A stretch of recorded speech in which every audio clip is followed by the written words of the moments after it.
السلام عليكم ورحمة الله وبركاته. بسم الله الرحمن الرحيم. الحمد لله رب العالمين والصلاة والسلام على رسوله الأمين وعلى آله وصحبه أجمعين. أما بعد.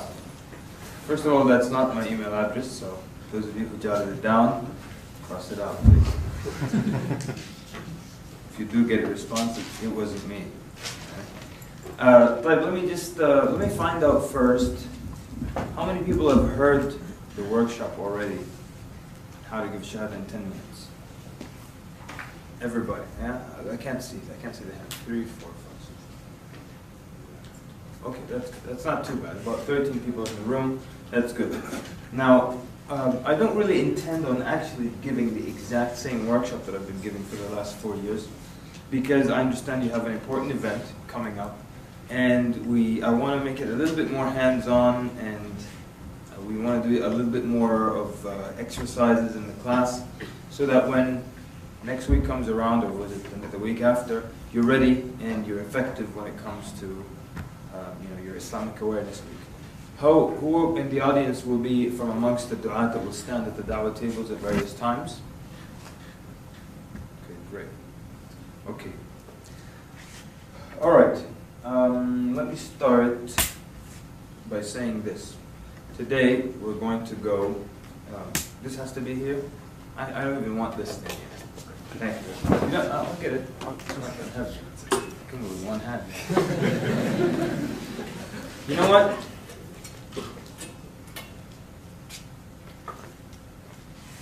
I want us to have a lot of fun today, because da'wah is fun. It's not too serious. There's a lot of room for jokes and a lot of room for opinions. There are many different ways you can do it. So I want everyone to relax, and we're going to have to be with each other for the next 2 days, inshallah. So let's enjoy this very much, inshallah. Now what was I about to start before? I was about to say something. Yeah, a couple of things. First of all, there are no hard and fast rules in da'wah. There isn't just one way to do anything, and there is no magic wand. And I have to say that because a lot of times people expect the magic wand, and they think I have a number of magic wands. So those of you who like to pull me aside during the break, and you want an inside tip, and I might just say, look, I don't give this to everybody, but here's a magic wand for you. There are none, okay? And there are many different rules and many different ways you can tackle one problem. There's so many different ways I can speak to one individual. So because of that, I would like to invite you to feel free to take and leave from whatever I say today and tomorrow. You don't like anything I say, just leave it. It's not a problem. If you like something that I say, take it and apply it. I've been doing this for about 4 or 5 years, giving this workshop, and there are two types of people that come to the workshop. There's one group that wants to feel good that they did something Islamic for the week, that they sat at some kind of Islamic event, and they make themselves feel good by doing that. They go home and that's it. There's another group that will attend, and then they're just going to try some of these techniques. They'll just try them, right? These are the people that I get emails from around the world, and there's so many emails that I get from people who heard the workshop just online, not even necessarily those who attended. But from those who attended, there was a 15-year-old that attended, and the next day he went to school, spoke to his best friend became Muslim, and according to his words, and he's better than some Muslims that I know, some born Muslims that I know. There's some revert American living in Saudi Arabia who heard the workshop online, started giving some da'wah to the foreigners there, and this was 3 years ago or 4 years ago. It had about 53 people that came into Islam. And there's another guy who sent me an email from the United Kingdom, and he was listening to the workshop online. It's like 5 parts. He heard 2.5, and he paused it to go get dinner. He said on the way, he met someone who said that, met a non-Muslim. He said, I used something from the workshop. He said something back that was expected, that you mentioned in the workshop. Then I said something back from the workshop to him, and the guy took a shahada, he became Muslim. So he said, I only heard half of the material. What happens when I hear the other half? So, of course, what happens when he hears the other half is that he gets a shahada every 10 minutes, right? No. This is just the title, and I wonder sometimes that people they get really offended and upset at the title. Sometimes it happens. What are you talking about, 10 minutes? It's not a guarantee, it's just the title of a workshop. We're not saying that if you can tolerate me today and tomorrow, everybody you stop and talk to for 10 minutes, they can become a Muslim. And then if they don't become Muslim, maybe you spoke to them for 9 minutes and 50 seconds, and it's not my fault. So the truth is, it's not a guarantee, it's just a title. But also at the same time, people become Muslim, sometimes without you saying anything. And I always tell the story of the guy that I gave a pamphlet to, and basically he said, "What do I do now?" I said, "For what?" He said, "To become Muslim." So it can't be that I'm that good, just throw a pamphlet at him.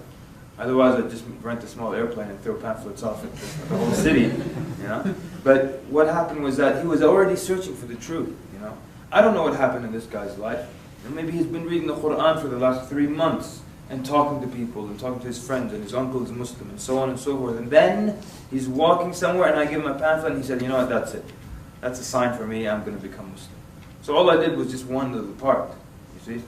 So, but it is true, there are many people who have taken the workshop, they got a lot of shahadas. I always mention this young man in Canada here, heard the workshop online, I've never met him before. So he wanted to start a dawah group, and he brought, let's say, about 160 people to Islam, but he retained 95% of them. Now, you'll hear me talking about being effective and being successful as a da'iyah. I differentiate between the two. Effective is just the person who is able to get people to take shahada at that moment. But the successful one, those shahadas, they start to pray, they memorize al-Fatiha, they learn tawheed, and they become a part of the community. That's a successful da'iyah. And I'm hoping that you don't just become effective du'at after these 2 days, that you become successful du'at. Because I don't want us to get caught up in the head count, and many people are. Many famous speakers also are caught up in the head count. All they do, they count how many shahadas. And some have incredible numbers, and I wonder how they keep count like that. They'll tell you I brought into Islam, 1,364 people.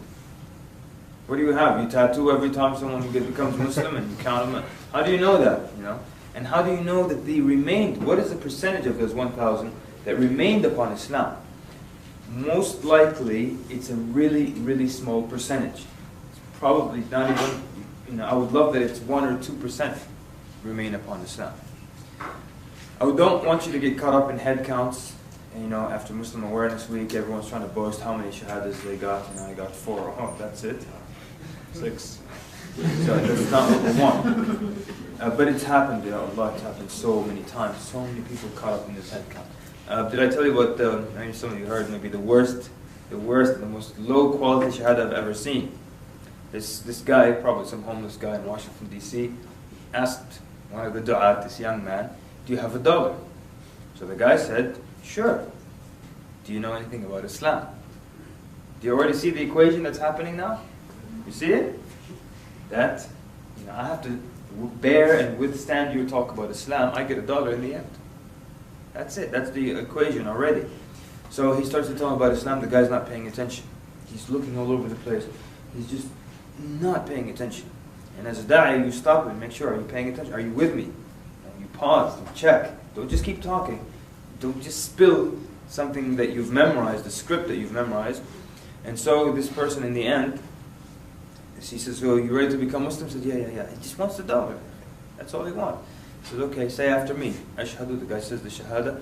Then he wants to hug him and everything. He says, okay, yeah, you have $1. He says, "Yeah, here's $1. Thanks." He walks away. "Wait a minute. Quran." He just grabs it. "Wait a minute. Your phone number." "I don't have a phone number." He walks off. The brother just wanted to get that Shahada. The guy wasn't listening. He wasn't paying attention. He clearly wanted his $1. But the da'iyah wanted the head count. So at the end of the day, 2 shahadas? 2. That's it. 3. So, and I'll spare you all the other examples. Okay. Anyways, so you don't have to believe everything that I tell you today or tomorrow, but I would like the test between me and you is that you go out and you try these techniques. And you might try one technique on one person, it won't work. So that guy ripped us off. It's not a magic wand, remember? You try another technique, or you try the same technique on a different person, and it might work in the end. So there are no guarantees here. What else do I want to say before we begin? Where do I point at? But just anywhere. Anywhere. Wow. Okay, very good, very good. What else do I usually start with? Make sure I get all the points here. Yeah, I remember now. Feel free to disagree with me. You know, a lot of times people think, well, you know, he came all the way from the States and he's our guest and let's show him some Calgary hospitality or whatever it is. Feel free to disagree anytime. I really welcome it. Most people don't like you to disagree with them, but I would like that. You put your hand up, you say, I disagree with you. And I don't really like you anyways. Just go ahead, it's okay. But if you're going to do that, one of two things. One, you better have some kind of evidence from the Quran or the Sunnah, or some kind of collective years of experience, not just one thing. I'm saying collective. I'm not saying you have to be a da'iyah for 10 years in order to disagree with me. No. What I'm saying is, you know, you might say, well, over the years we have noticed this, or I've spoken to a lot of du'at and they have all said that. Now I'll tell you why I say that. One time I invited people, said, you know, feel free to disagree. This guy kept disagreeing with me on one of the only 2 points that I absolutely insist upon. And in the end, I just asked him, okay, where are you getting this from? He said, I'm guessing. He was just guessing. So I'm giving you years of collective du'at who've experienced the same thing and it's been proven and tested, and you tell me you're just guessing? So don't disagree with me based on a hunch, but feel free to disagree based on, you know, whatever evidence you have or whatever kind of study you have. And it doesn't have to be a study done by Muslims. It could be even, you know, psychologists said X. That's fine. Feel free to disagree. Okay? So I welcome that anytime. And I know in every community there is that guy. There is that guy who disagrees with everything. Everything. You know? Good morning. It's actually 12:01. It's afternoon. Argue about everything. You know? And just as a joke now, they tell you there was this guy, and they were talking about this guy, these 4 people sitting together. He said, you know, brother so-and-so argues about everything. You cannot sit with him for 10 minutes without him arguing with you. So one of the people at the gathering said, oh yeah? I guarantee you I can go sit with him for half an hour and I'll never argue with him. They said, no way. No matter what you do, no matter what you say, he's going to find a way to argue with you. I bet you I can go and sit with him for half an hour and we can never get into an argument. They said, okay, go ahead and do it. So then he goes to the guy's house. He knocks on the door. Argumentative guy says, who is it? He says, it's me. He said, no, it's not.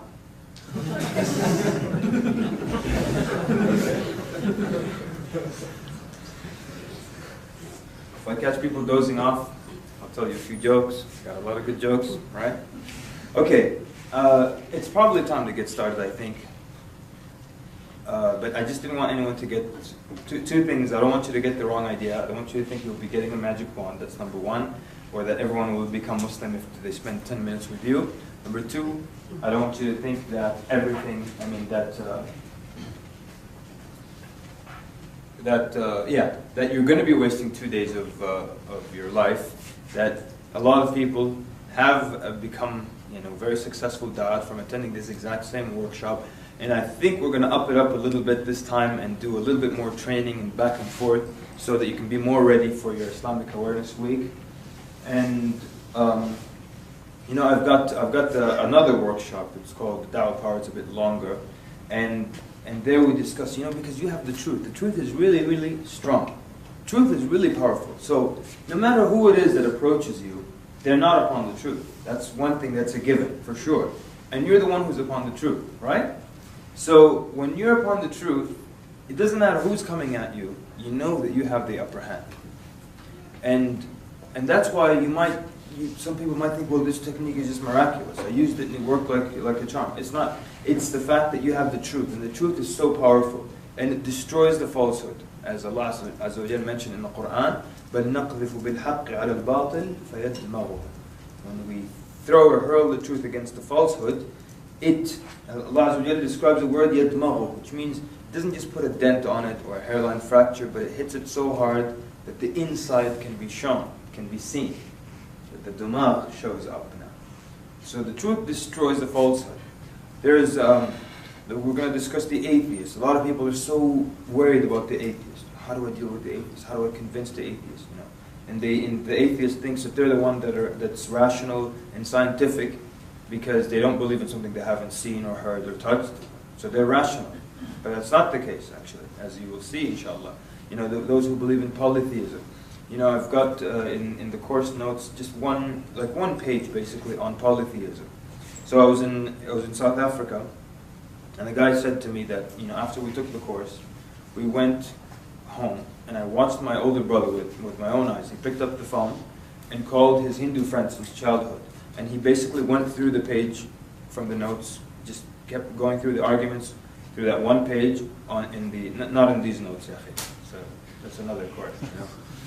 But and he said by the time he got to the end of the page, his friend became Muslim. So I'm showing off about this story to Australia. I'm telling them to look at South African brothers; they're doing better than you guys, you know, trying to encourage them. So I'm telling the same story. The guy said, well, the exact same thing happened to me. I opened up that page on polytheism, called up a Hindu friend, and by the end of the page, the guy became Muslim. Now you might think, well, I got to get my hands on these notes. Oh, wow, this is going to be great. No, it's actually just that the truth is very strong. That's it. No magic, no genius. The truth is very powerful. We're going to look at ways of destroying Trinity or talking about Trinity without getting into, you know, chapter this, verse that. Just easy, quick and easy ways. You know, just using these concepts. All right, let's get started. One thing that's very important that I want you to understand, the two types of guidance. And it's so important for a du'a to understand. Because once you understand these two, nothing can come in your way. It's so important. Nothing can come in your way once you understand these two. By the way, I am aware of how ridiculous my outfit looks with the sneakers and everything. I'm aware of that. Don't think that I don't know. I do know. But it's you know, I'm going to be standing, so bear with me. It's so important for you to know this, because when you know this, what we're going to talk about now, nothing can come in your way. There's nobody that you can't give da'wah to. It doesn't matter. So, contemplate these verses in the Quran. Allah Azza wa Jalla tells the Prophet sallallahu alaihi wasallam, إِنَّكَ لَا تَهْدِي مَنْ أَحْبَبْتَ وَلَكِنَّ اللَّهَ يَهْدِي مَنْ يَشَاءُ. Verily, you do not guide those whom you love, but Allah guides whomever He wills. Then in another verse, Allah Azza wa Jalla tells the Prophet sallallahu alaihi wasallam, وَإِنَّكَ لَتَهْدِي إِلَى صِرَاطٍ مُسْتَقِيمٍ. And verily, you guide to the straight path. So how do I understand these two verses? One says you don't guide those whom you love. The other verse says you do guide. And the answer is that there are two types of guidance, as the scholars have said. There's Hidayat al-Irshad or Hidayah Irshadiyya, Hidayat al-Tawfiq, Hidayah Tawfiqiyya. Hidayat al-Irshad, that's your job. It's when you show someone what the truth is, which is what you do as a da'iyah. You tell people, this is the truth, that's falsehood, this is the evidence I have. That's it. That's your job. The rest is up to Allah Azza wa Jalla. When Allah opens that person's heart to Islam. So if you understand that your job is just to direct someone to the truth, the rest is up to Allah, who can stop me from doing anything? Who can stop me from talking to anyone? So many times I would see someone with like piercings and tattoos, you know, in his eyeball and piercings all over the place and purple hair. And I said, I want to give that guy da'wah. People with me will always say, no, it looks difficult. All right, let's think about this, people. What's difficult? We have my job, which is to tell them about the truth, or direct them to the truth, and that's easy. And then no one would dare say the second part is difficult. So who can stop you? Who can stop? All you have to do is talk to people. You know, make it as clear as possible, wipe away and clear away as many misconceptions as possible, and then that's it. That's your job. The rest is up to Allah Azza wa Jalla. So I don't care who it is, you can talk to that person. As long as you have a language you can communicate, that's enough. You tell them about Islam, and of course, as a da'i now, you're going to find out what the problem is, find out a little bit about them. All these techniques we're coming to, inshallah, and then the rest is up to Allah Azza wa Jalla. And if it doesn't work, it doesn't work. If it doesn't work, it doesn't work. You can try them again, another time, another date. It's not a problem. Any people here afraid of rejection? Don't like to hear no? Pass out a pamphlet, someone says no, no thank you. You feel bad a little bit? Anybody? Yeah? It's not a good thing, right? When you hand someone a pamphlet and they just say, no thank you. They walk away. You're like, so, one time I gave a pamphlet to some lady. She was walking by, and I was asking, what is the purpose of life, ma'am? And she took the pamphlet from me like that. There was a trash can right next to her. She was walking really quick, very smooth, this woman. So she took the pamphlet from me like that, and she said to find Jesus. Do it right in the trash and kept walking. Didn't even stop. Her pace didn't even slow down. What's the purpose of life, ma'am? She took it from me to find Jesus. I chucked it in the trash, kept walking. I didn't know what to do. Never experienced something like that. I was just wants me to walk away. My friend said if she comes back, say, hey, by the way, I found him for you. Here you go. Whatever. Okay, so don't be, you're going to be, you might encounter people and they might tell you rudely that they don't want your pamphlet or get out of my way or whatever it is. I don't know how rude people are here, but I don't think that we imagine in the US that everyone in Canada is so much sweeter. Is that true? No? That's too bad. Okay. Well, maybe because there's more violence in the US, that's why. Because when I was in Toronto, I heard that brothers would get spit at 15 times a month when they're giving the da'wah table in the street. And in 15 years, I've never heard of a da'i being spit at in the US. Maybe because we're crazy there. Somebody spits at you, he can expect that he will get shot, stabbed, murdered, put in a plastic bag and frozen over the years. So maybe because we're crazy, people don't do things like that in public. And maybe because people are calm here, maybe they can push it a little, I don't know. But the point is, when someone refuses to accept your pamphlet, you just spank them, tell them to have a nice day, and you keep going. We're coming to that. But I want you to understand this. Your job is just to direct someone to the truth. They become Muslim, alhamdulillah, they don't, that's fine. And you keep moving on, and there are more people to talk to, and you just keep going on and on and on. But, when you want to study something, when you want to do something, you look at what obstacles might come in your path. Some of the obstacles here, I want to move around a bit more. Is that okay with you? Yeah, that's fine. 5 seconds. Which, let me just see. Do you think any of these might apply to you? We're talking about obstacles. What will stop me from going out and giving some da'wah? What will stop me from going out and being an active and effective da'wah? Any of these apply to you, perhaps? Yeah? You don't have to say which one, but yeah? Any of them? Maybe some of you, number 4, you're a bit shy. I feel like I'm a bit too shy, so I can't really go out there, stand in the middle of that, what do you call that room where you have all the action happening? North Courtyard. The what? North Courtyard. North Courtyard? Courtyard, yeah. Courtyard. So I can't just stand there, people are rushing off to class and I'm trying to shove pamphlets in their face. I'm too shy to do that. Maybe that's your problem. Maybe you feel that, well, I don't have enough knowledge to give da'wah. What if the non-Muslim stops me and says, listen, I want to know what the four madhahib say on this fiqh issue. Thinking, IslamQA.com. Right. So these are some of the problems. One, a lot of people expect instant results. And I want to tell you this, that when you're calling your classmates, roommates, people, co-workers to Islam, don't expect that they'll become Muslim immediately. There are a number of things. One, they could become Muslim, within a short period of time. It could be a couple of months or what have you. 2, maybe you'll spend a lot of time with them, they never become Muslim. But maybe you clear away so many misconceptions from their mind that they sympathize with Muslims. That's good for Muslims, for a lot of non-Muslims to understand true Islam. That's good for them. It's good when lawmakers understand true Islam, politicians understand true Islam, and they don't believe everything in the media. That's a good investment, you're not wasting your time. On top of that, you're giving da'wah. The act of giving da'wah, you get reward for it. It's not about how many people become Muslim as a result of your da'wah. Just the fact that you're standing and giving da'wah, you get reward for that. True or false? True. And that's why in many verses that we kind of skipped, where Allah Azza wa Jalla says, وَمَنْ أَحْسَنُ قَوْلًا مِمَّنْ دَعَى إِلَى اللَّهِ وَعَمِلَ صَالِحًا وَقَالَ إِنَّنِي مِنَ الْمُسْلِمِينَ. Who is better in speech than the one who calls to Allah, does the good deed, always the action, always calls, does the good deed, and says, I'm from amongst the Muslims. So, you get the reward just for standing and giving that da'wah. Nuh alayhi salam called his people for 950 years, and few of them believed. You're telling me he didn't get much reward for the 950? Of course he did. So, don't expect instant results. And you may say something to someone now, and they will take it with them, and 3 years later, something will happen in their life, and they'll remember you, and they'll become Muslim. We had one person, again, I'm trying to stress this point, don't expect instant results. We had one person in Virginia, and when they would give him da'wah, he would just argue adamantly. Then later on, after he became Muslim, he told them that when I used to argue with you, I was actually internally convinced with everything you said, but I just couldn't lose the argument. See? So when they're giving him da'wah, what do they see externally? He's not accepting the message, but internally he was. So they could have given up because they were expecting instant results. I always joke and say, people now, they expect to start talking to someone in the street. While they're talking, that person's beard starts to grow and grow and grow, and then he's khalas, already a Muslim. It doesn't happen like that. There's a long process that we have to go through. We have to eat kebabs, biryanis, all these things. You just become Muslim like that. Right? Excuse my biryani jokes, you know.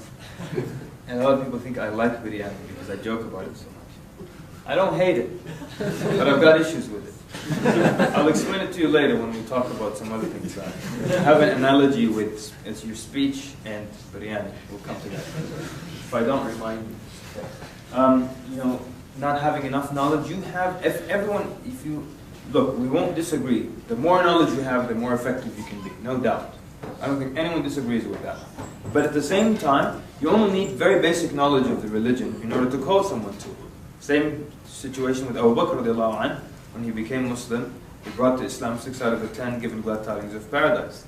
So, at that time, there were not many ahkam or fiqh issues that were revealed, or even ayat that were revealed, but he took the little of truth that he knew and he brought people to Islam. You can do the same thing. Now, your best friend as a da'iyah, when you don't know the answer, is to say, there you go, that's it. Who said because you're a da'iyah, you have to have infinite knowledge? If you don't know the answer, just say, I don't know. It's the greatest and easiest thing for you. Your best friend, I don't know. So next time someone asks you, who's your best friend? Say, I don't know. Well, who do you like? I don't know. You understand? Please, people, get used to it. I don't know. It's good. It's easy. It makes your life easier. And it keeps you humble as well. Don't try to wing it. Okay? Be like George Bush, you know. Try to wing it. You make yourself sound worse, or you get yourself in trouble. Don't. But you know what? I know I'm saying this, but a lot of times young men, they just can't say I don't know. We had a young brother, and if he doesn't know the answer, or someone says, I want to ask the sheikh a question, he says, ask me, let me try it. What is it, an exercise? You're going to try it? Let me try it, like it's a game or something. No. You're going to try it, then you might give a wrong statement, and then that person will take it with them and then act upon it. So get used to saying, I don't know. It's really, really good. You know, one of the things one of the great scholars, and they say that when a young man would come to him, and he would tell him a hadith. The hadith, the sheikh memorized it since he was 6 years old. And he knew the tafsir. And he taught it so many times, multiple times. And he taught it in khutab. They said the sheikh would sit and just humbly say, Subhanallah, like he never heard it before. Subhanallah, Subhanallah, Subhanallah. While the young man is telling him the hadith, it's as if he never heard it before, you know. Now, how do we do it now when someone is telling you a hadith and you know the hadith? It's like when someone wants to tell you a joke. You hear the one about the Muslim walked into an airport. It's like, yeah, I heard that one. Stop him. Someone's trying to tell you a hadith and you know it, you stop him now. One time the Prophet ﷺ was with one of the companions. Yes, that was Mu'adh bin Jabal. This hadith is narrated in Al-Bayhaqi and in Bukhari and in Muslim. There's a narration there as well, but it has so and so in the chain, so therefore it's weak. Go ahead. I know what you're talking about. Humble people, humble. I don't know. Fine, no, not a problem. Okay. A lot of people feel they need da'wah, and I'm sure all of us in this room feel, I would like to get some da'wah, I would like to increase my iman to this level, or my knowledge to that level. But the truth is, when you go out and give da'wah, it increases your iman. It was addictive in our school in the good old days. There were so many people who just came down when it was da'wah day, because they wanted it, and it made them feel good to pass out some pamphlets and talk to people. It made them feel good. So it's not like you wait for your iman to increase before you go out and give da'wah. Your iman increases as you give da'wah. So try that. And at the same time, the scholars say if you wait for number 2 and 3, you will wait your whole life till you go to your grave.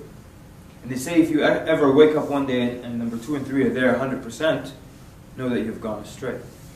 If you ever wake up one day and say, iman is 100% today, that's good. Knowledge is 100%, I'm ready now. Look out world, here I come. No, look out world, here come your bid'ah, because now you've gone astray. Number 4, we spoke about that. You know what the cure is for number 4? Who knows? What's the cure for number 4? Anybody? What? Yes, someone's shy. What do I do to this guy? What's that thing called? Courtyard? North courtyard. North courtyard. It's like when you first go into it. Like a cold swimming pool. That's a very, very nice analogy, sir. I like it. Very clever. So, it's like a cold swimming pool. When you jump in a few seconds, you're okay. That's it.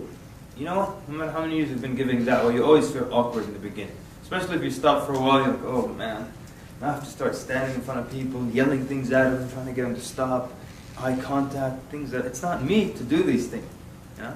But you know what? You call the first guy, you call the second, third, and that's it. You're used to it now. What about another solution for a shy person? How could you help another shy person? How could you help them stand there in the north courtyard and pass out material and not be shy? How can you encourage them? Yes, sir? Take him with you first. Yeah. So that way he watches you and gets more comfortable. Okay, so you're that good? Okay, so try to be with Brother Ridwan on that day. You know? You get your confidence, boost and everything. Be with him. So yeah, go with someone, have a partner with you. You could be two inexperienced people as partners, but they will encourage each other. Or one more experienced person, you go with them, and then you first time, second time, and that's it. It gets better. Number 5, one problem is a lot of people don't know who they're talking to, and they assume, and they just keep going through their script. You tailor your talk based on the individual, all right? Because, what if I told you right now that there's someone out there, he or she, there's just a person out there that needs da'wah. Can you prepare your script here and go out and read it to them? Who can do that? Because if you can do that, I'm going to sit down, I want to hear from you, because that's incredible. No one can do that. Because what if you open that door and you go out, and that person was a woman, for example. So and this is a brother now going out, you're expecting to shake hands, my name is so-and-so, what's your name? You go out and it's a woman, suddenly it's a different story, So, what are you going to do? So that means when you go out there, you tailor that talk based on the individual. Tell me, is there a difference between speaking, and I'm going to give you a list of people, tell me, is it different in approaching them, male or female? Different. Rabbi, or priest, or atheist. Very different. Old person or young person. Different. Someone your age. Also different, right? What about the environment where you're standing? What if it's like a busy street, a lot of cars, a lot of buses making noise, and you're trying to talk, you have to yell over that. Does that make a difference? Yeah. What if you're in the library, you have to be quiet? Makes a difference. So your environment affects your talk. The person affects your talk. The weather affects your talk. Does the weather affect your talk? Yes. Yes, it does. If it's summer and the butterflies are out and everything, and you can tell them about the beauty of this religion, and therefore you can even use big words. But when it's cold, you're like, so just say La ilaha illallah and let's get this over with. You understand? So everything affects your talk. Everything affects your talk.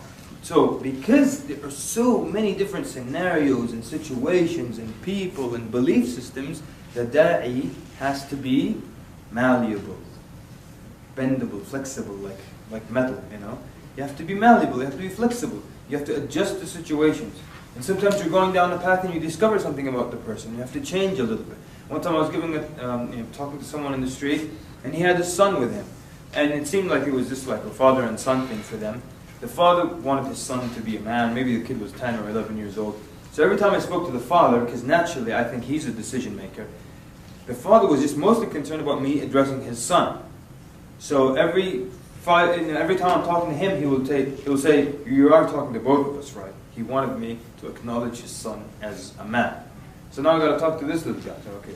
So basically, then I look at him and I forget again. He tells us, you are talking to both of us, right? And then I look at the kid again. Now in retrospect, I think I should have just tried to get the kid to take the Shahada. And then when the father tries to jump in, well, he says, he's a grown man, what's your problem? But anyways, you might have to adjust midway. I'm going to spare you some of the stories. But a lot of times, let me tell you why this workshop is usually 6 hours long. It's not 6 hours long because we're learning entirely new techniques. Part of it is that we're unlearning the wrong way of giving da'wah. The wrong way of giving da'wah. We have so many rules about da'wah that just don't make any sense, or they don't have any study or anything to back them up or proof for them. And so many ideas and notions here and there that we need to unlearn all these ways and then also learn a few more new techniques. There's so many things, like we have sometimes rituals associated with taking the Shahada. And like there was one time we were at this conference, and then I made this point, and one of the speakers there, he got up and he said, yeah, actually when I went to the masjid to take my Shahada years ago, So I went in, I told the brothers at the office, Assalamu alaikum, I'd like to become Muslim. So they said, okay sir, please have a seat, because the guy who gives shahadas is not here. Okay? They said, I sat down and I kept waiting for a long time, until this guy who gives shahadas came. Who is this guy who gives shahadas? I mean, I really want to meet this guy. Is he some certified shahada giver, yani? He's got a thing on his board, like, there, I'm certified, yeah. This is my card if you'd like to make sure it's not expired yet, and say after me. Who is this guy, shahada giver? You know, or no, you have to do it after Jum'ah in front of the people. Who makes up all these rules, you know? So, okay, let's move on then. Now, so we looked at the internal, and by the internal I mean the problems you might have that might stop you from being an effective da'iyah. Now we want to look at problems that you might encounter on the side of the prospect. Now you do know that for these 2 days, when we talk about da'wah, we're talking about da'wah to non-Muslims. Because da'wah includes da'wah to Muslims, but we're specifically talking da'wah to non-Muslims. Everyone aware of that? Because sometimes after I'm done, some guy comes up, you didn't tell us about Muslims. The agreement was how to get a shahada. A Muslim already gave the shahada, or said the shahada, right? So, on the part of the mad'u, or let's call them the prospect, the one that you call into Islam, they also have some things that will stop them from becoming Muslim. One of the ones I want to focus on a little bit now is the first one. And the whole thing I said about why it takes 6 hours, because as we unlearn and we learn new techniques, it might be difficult for you to swallow some of these signs, or some of these points. And so I have to illustrate that a number of times, using different stories, and just to get the point across. So, a lot of times people will look for a sign from Allah that tells them this is the time to become Muslim.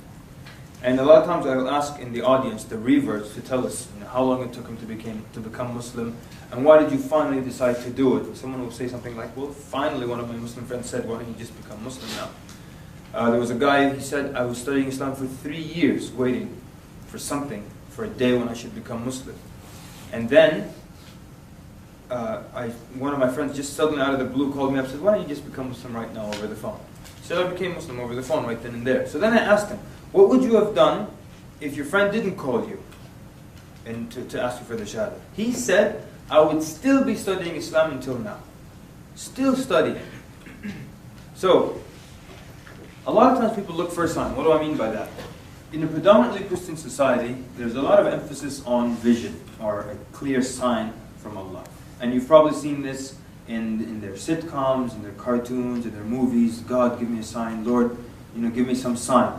Tell me what to do.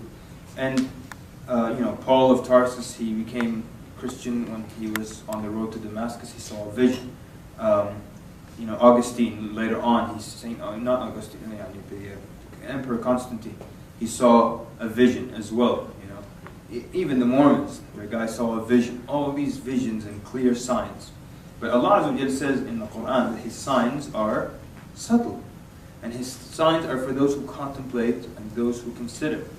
And that's why, so the story goes that I went to pray Dhuhr at an Islamic center, and I saw, as I'm walking in, this Caucasian American man walking out with a bunch of books, and the whole staff of the center, they're walking out behind him and they're waving him goodbye. Alright? So what happened? He came to them and he said, I'm interested in getting some reading material about Islam. Their job as du'at is to fulfill that need. He said, I want to get more material. They said, here's more material. Okay. Now, what would you do here a little differently perhaps? You would what? What would you do differently? Yes, sir. Give him a quick rundown of Islam beforehand. Okay. Anything else? You're right. I'd ask him what he read before. Uh-huh. What he read before? What he wants to read. What he wants to read? What he's looking for. What he's looking for? Good. Is that what you were going to say? Excellent. So it's not that he says, I need reading material on Islam. You say, you want reading material on Islam? That's exactly what I'm going to do. I'm giving you reading material on Islam. That's it. So, come on, you want to try to sell some more a little bit over here? Would you like fries with that? Would you like to supersize that? How come everyone else tries to sell you more, to give you more, but we just want to give the pamphlet? You want pamphlets? Here you go, pamphlets, yalla. You're not on my conscience now, leave. So how come no one asked him anything? So basically I asked him this question. I said, when I saw him come out, I said, how are you doing? What's happening? He said, well, I've been interested in Islam for a while, and I came to get more reading material. Now, by the way, I'm looking for those of you who have not heard the workshop to respond to me more so than those who have. Okay? He said, I've been interested in Islam for a while, and I came to get more reading material. What would you ask now?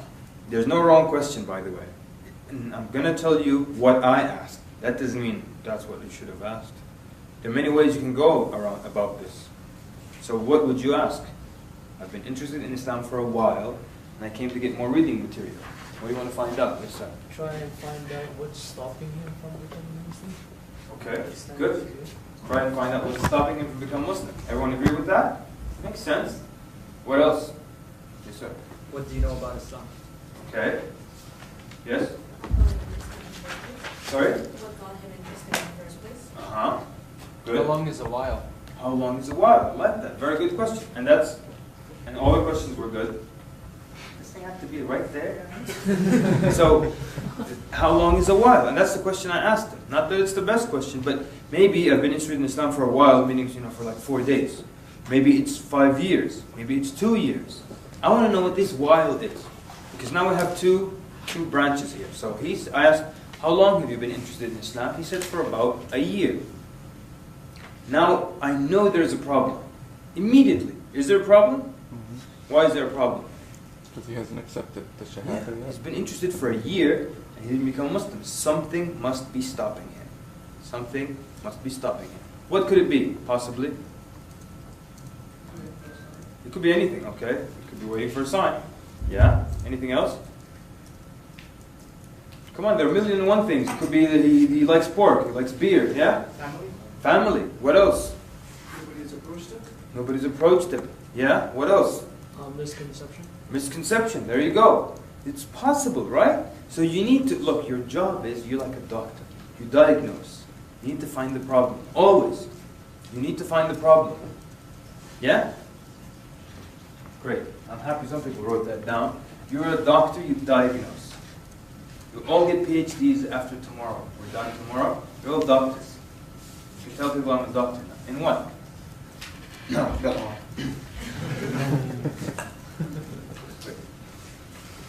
Look. So, look, one more time.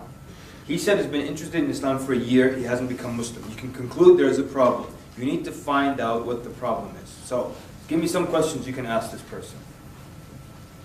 What's stopping you from becoming Muslim? What's stopping you from becoming a Muslim? What else? That's right. You're right. No one's wrong. Yeah? What do you dislike about Islam? Okay. I said the guys who heard the workshop would take it easy. Thank you. Sister? Hold on, I'm just kidding. There's no wrong answer. No wrong question. Whatever you want to ask. I'm sorry, I can't hear you. That what? Confused. That you're confused about. Okay, good. These are all good questions. There's no wrong answer. You could have said, I'll ask him, what's your name? That's a right question. Because then you use that name in da'wah. So, I asked him, okay, what did you dislike about Islam? I don't want to know what he likes about Islam. I don't want to know that. Because I don't care. I want to know what he dislikes about Islam. I mean, he might tell me, if I ask him, what did you like about Islam? He'll say, I like the 5 prayers. I like the 5 prayers. Salah, I like Salah. He just said Salah. I like Hajj. Hajj is good. Zakah is nice. I like Zakah. I don't have time for that. I want to know, what did you dislike? What's stopping you? If you've been interested in Islam for a while, what's stopping you from becoming a Muslim? Maybe there's a concept that he doesn't like.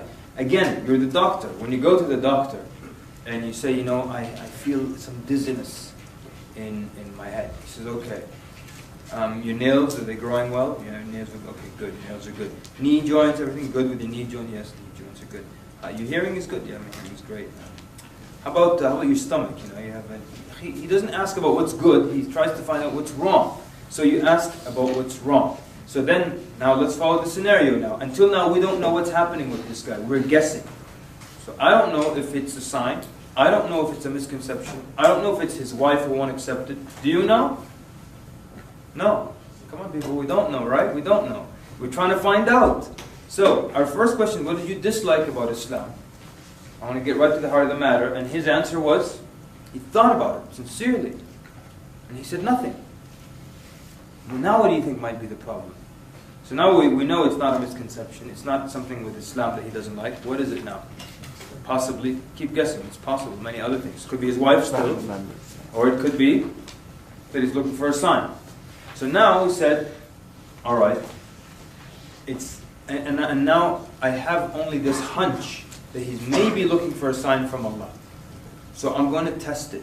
And if it's not, I'll go for, maybe it's family member or other influence. So I said, okay, I think you're actually looking for a sign from Allah subhanahu wa ta'ala. Because, I'm guessing he's of Christian background, and most likely he wants a sign, and many times, people who, before they become Muslim, they keep waiting for that day when they just feel that this is the day to become Muslim. Everything is so romantic these days, I mean, it really is. Everything is romantic. And that's not a bad thing, It's good, I think, right? But, so there's too much emphasis on, they want to wake up one day after a good night of sleep, and they go like this, and then there's a robin singing on their windowsill, and the sun is out, and it's just, everything is so romantic.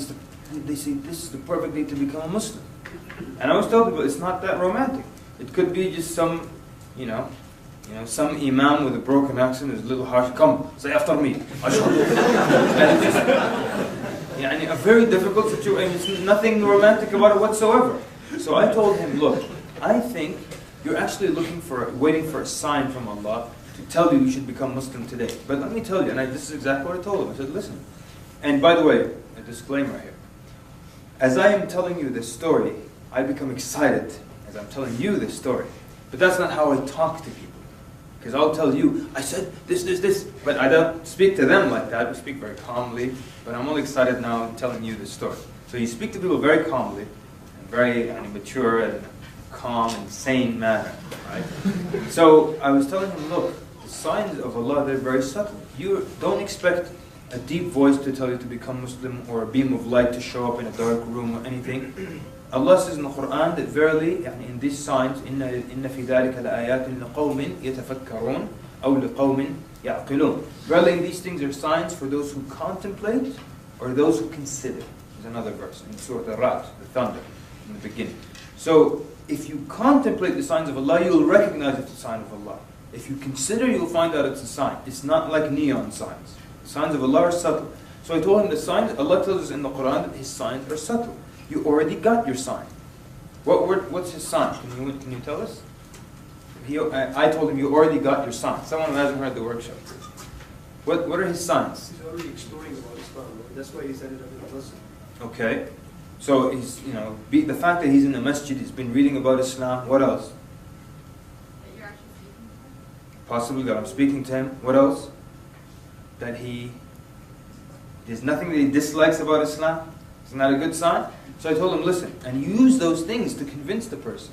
So I said, look, now, how many people hate Islam? You've been interested in Islam for about a year. How many people believe what they hear about Islam in the media and have so many issues? I asked you, what did you dislike? You can't think of anything. That's your sign. Allah made you, out of millions of people who hate Islam, someone who loves his religion for a full year. You've been interested in it. You can't find anything wrong with it. That's your sign. And it was that simple, people. Not because, miraculously we said a few sentences. We said, inshallah, the right sentences after doing some kind of probing and questioning and diagnosis, So basically, I told him, I think you should become Muslim right now, and you have the rest of your life to read these books and many other books, and you're going to keep reading just like all of us until we go to our grave. So he actually just became Muslim right then and there. Now, how long was that talk? It was short. You know why it was short?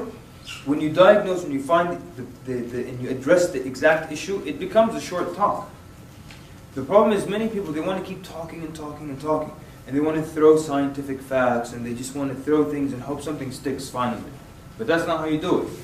So, shall we move on, or one more example with the sign? One more example? Thank you, sir. Thank you for your enthusiasm, man.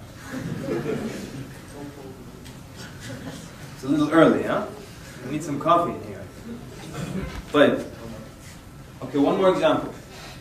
This was a big convention in the United States, big bazaar room, and they told me that there was a woman who was interested in becoming Muslim. So I went to her. It was this African American woman, probably in her mid to late 40s. Her name was Adrian, and she was standing in the middle of the bazaar room with thousands and thousands of Muslims. So the minute I get there, I've been told it's a woman, but I don't know what her story is. Does she know anything about Islam, or she knows zero about Islam? Is she atheist, Baptist, or just some other denomination? I don't have a clue. So I need to find out. So I came to her, said, I heard that you're interested in Islam. She said, yeah, I'm quite interested in Islam. I said, how long have you been interested in Islam? Does that make a difference? Makes a big difference. She said 3 years. So now where am I going? Where's your mind going now? 3 years. Now you're thinking, go ahead. What's the problem? And it could be what? It could be many things. Sign, could be misconception, could be family members, this and that. And in her case, first of all, she said that. No, so now I said, do you know much about Islam? She said, yeah, I read some books about Islam. So you believe that Allah is one? She said, yes. You believe that the Prophet ﷺ was actually the Prophet of Allah? She said, yes. The 5 pillars make sense? Yes. And I think we did a review of the 5 pillars. You could do that in 50 seconds. Fine. So now she has the ingredients of becoming a Muslim, right? So if someone has the ingredients of becoming a Muslim, what's your next step? Go ahead. Now, if they have all the ingredients of becoming a Muslim, then you Ask for the Shahada. ask for the Shahada. Make sense? They have all the ingredients of becoming a Muslim, you ask for the Shahada. If they're missing them, don't ask for the Shahada. Maybe not. But she now had everything, the 5 pillars, the Tawheed, the Prophet ﷺ. So I said, you should become Muslim then. He said, no. Now I need to find out what the obstacle is. So she said that her fiance told her, when you're going to go to that Muslim convention, don't come back as a Muslim. Now how do you clear that? How do you clear that? How do you fix that? Yes, sir. Well, I mean, in her way of thinking, she went as a Muslim. Possibly. It's very possible. I mean, you could argue with, tell her that, you're basically there, you just have to say it. What else? Yes, sir? Would you discuss the importance of either following or taking the opinion of her fiance, or taking the opinion which is expressed in Islam? I didn't quite get you. I'm sorry. But I think you're on the right track. What would be more important to her? Uh-huh. What her fiance says about Islam, or what she's hearing from Islam? There you go. Very good. Yes, sir? What is your fiance's problem with Islam? Okay, that's possible. Yes, sir? Kind of along those lines, but also why did you bring him with you? Okay, that's possible. Yes, sir? Should we do it secretly at first? Something can tell. Okay. Yes, sir? Nothing's wrong here, by the way. Yeah? Could you say, you never know when you're gonna die? Uh-huh. And keep pushing that thought further. You might die by the time you go home. Okay, very good. So now, what we're getting her to see is that, you're reminding her of the akhirah, people. It's Allah and it's eternity in the hellfire versus, this guy. And that's basically what I told her. So we fixed this problem very quickly, actually. Said, okay, listen, on the Day of Judgment, everyone will stand in front of Allah by themselves. Allah will call you by name, and you'll be held accountable for your deeds. And you'll be held accountable for everything. The disbelievers, they will just be held accountable. So your boyfriend, or your fiance, or your family or father, nobody will stand and answer on your behalf. So you're responsible for your deeds. So then basically we took care of that, and that was the end of that problem. So now becomes, because now it was an obstacle, we fixed it. You ask for the Shahada again, right? Because that was what's stopping her in the beginning. You ask for the Shahada again. She said, no, I just want to, just not ready, want to take my time, or want to see how things go. So I figured maybe she's waiting for a sign from Allah.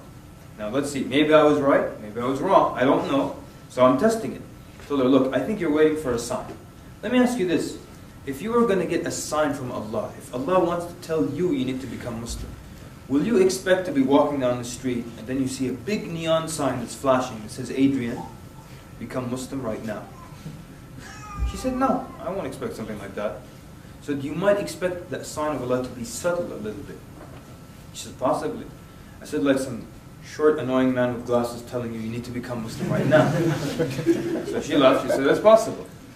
So then I'm trying to get her to see that, you've got your sign from Allah. So I told her, listen. And you're not going to find anything phenomenal about what I'm about to tell you. It's very simple things. You're just trying to get someone in front of you to think. I told her, how many Muslims are in this room right now? She said, thousands of Muslims. I said, how many non-Muslims do you think are inside this room right now?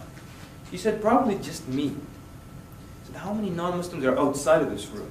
She said, billions of non-Muslims. I said, okay. From the billions of non-Muslims in the world, Allah chose you to put you in a room amongst thousands of Muslims. And you've been interested in his religion for 3 years. I asked you if there's anything you dislike about his religion. You said no. I told you, give me a good reason. I forgot to mention this. Give me a good reason you won't become Muslim right now. A good reason and I'll leave. I won't bother you. But just give me a good reason. Nothing like, oh, I gotta take my... Give me a good reason. And she couldn't think of a reason. I said, I asked you for a reason, you couldn't think of one. You went over the ingredients of being a Muslim and you're essentially there as far as belief. And you're still waiting for a sign from Allah. So do you think that was enough to get her to become Muslim? No. No. So basically, in the end I told her, and I don't do this with everybody, but sometimes you can see how much you can go with people based on their personality and how friendly they are. I said, listen, I actually have to go now. I'm going to give you 3 seconds to become Muslim. No pressure, right? Because it was kind of a jokingly I said, look, I'm going to give you 3 seconds, I have to go now. 1, 2, 3. I started to walk away. She said, what? You're just going to leave me like that? And she became Muslim. So, again, it was a combination. In this example, we see how many ways you can see, well, maybe this is the issue. Maybe that's the issue. And you can ask. Like one brother said earlier, one of the easiest ways to find the obstacle is to say, what is stopping you from becoming a Muslim right now? When do you ask this question? When they have the ingredients, the 5 pillars. You say, what's stopping me from becoming a Muslim right now? Then they will come out with it. Oh, it's my fiance. Oh, it's this. Oh, it's that. Or it could be any one of these. So when you're looking for this external problem, it could be a sign. It could be a misconception they have about Islam or about the Muslim. That's why you ask, what did you dislike, or what caused you any problems, or what caused friction in your heart. You find out what the misconception is. Or it might be the influence of family or religion. It might be that we think, religion just causes problems worldwide. You might experience that on campus in a few weeks. Someone might tell you, well, I don't like to talk about religion because most people die, or more people die because of religion than anything else on earth. Have you heard that before? Okay. Now, who would like to answer that for us? How do you refute that? Someone who hasn't heard the workshop, please. Let's get some fresh ideas here. And talk about The 2 most destructive wars in human history had no religion in them whatsoever. Okay, very good. Yes, sir. Same thing? No, I was going to say the plague and stuff like that. Okay, so people die because of diseases, possibly. Okay, yeah? I was just going to say a lot of people die from wars since the beginning of time. Okay, but what if they argue these are religious wars? But not necessarily. Okay, good. Yeah? Using zones. Good. Try to. You said give me some examples. Yeah. Try to get to explain to them the difference between religion and followers. Just trying to keep the blame away from religion and? Yeah, it's more of like a political side of religion. It's not really like a religious thing. Okay, good. All these answers were actually correct. And the truth is, that statement is false. Don't accept that statement. It's false that more people die because of religion than anything else on earth. That's wrong. It's not true.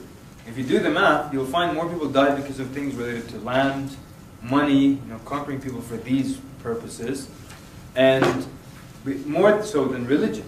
And when religion is brought into the mix, it's not purely because of scripture, but because of also another factor on top of things.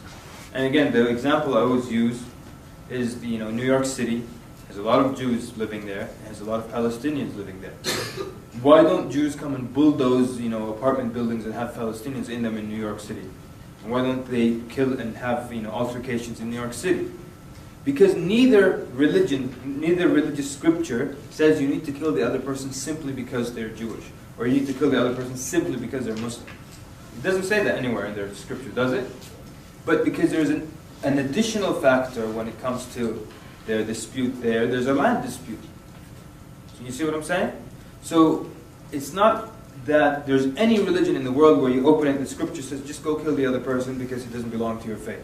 But there's always somewhere and some way that they bring religion in. Just like with the Crusades, from the European side, they brought religion into it to get people to join armies, And they had, images, Muslims were desecrating Christian sites, and that got people so riled up, and they joined the armies in such huge numbers that they were not equipped to feed them, and a lot of them died of starvation. So a lot of times religion is used also to rile people up and so on and so forth. But was there any war that was purely because of religion or because of scripture that said just kill the other guy, just kill him, just like that? So anyway, so the idea is that it's not true, and don't accept that argument. Anyways, is it time for a break or something? Have we done an hour? It's up to you. I don't want people to get too bored. What time is it? 11:25. 11:25, and lunch is 12:30. What is 1? Okay, then maybe we should take a break. So, if you want a 10-minute break, is that long? Okay, 10-minute break. I'm going to be here. Now, before you go, one second, sorry. Before you go. Now, what's going to happen is, during the break, you'll come to me and say, what do I say to someone who believes in Trinity? And I will say, actually the part on Trinity is coming up in the notes. Then someone else will come and say, what do I say to the one who's an atheist? And I will say, actually, if you wait with us, it's coming up in the notes in a little bit. Then someone will come and say, how do I deal with the Hindu? And I'm going to say, well, you know what, Hindu is coming up in the notes in a little bit. So, I welcome all your questions. Let's ask me any question related to something we've already discussed, because there's a lot coming up. So try to ask me about things we've discussed. Say, I didn't understand that slide, or you skipped this slide, what is that saying? And so during the break, because we don't have too much time, and I want us to get as much as we can out of these 2 days. So my break is not my break is for you. I'll be sitting here, and maybe next break will be entirely for the sisters, or a portion of lunch will be for sisters so they can ask their questions. So 10 minutes inshallah. Sallallahu alaihi wa sallam.